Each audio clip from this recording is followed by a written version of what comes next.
Sa tirada ba di, tawag ibanan din ako si Kuya Bogs ba din no, kay magpahilot daw siya daw kay medyo lain na yang pamati ba. Motong gato ko niya hinina tos balay oh. Ibanan pa na ako siya kay luoy po kayo na wala mo drive since kanan ba magpahilot siya. Nya karon mga kabady nami diri dapit o sa area kaning padulong ug managa. Diri man dapit ni iyahang ilotan na no.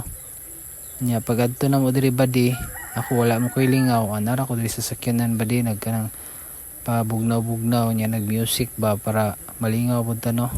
Kaya medyo taod-taod pa dito magpahilot mga kabady mga tong maglingaw-lingaw sa yuta diri nagpaminaw tawag ka ng music ba. Ngita ta diri ko unsay atong madungog na balita or drama ba unsa di atong paminawon ba di. Yung tuplok-tuplok sa pagkudiha ba di no kay nangita ko kanang mga unsay maayo paminawon mga badi ba.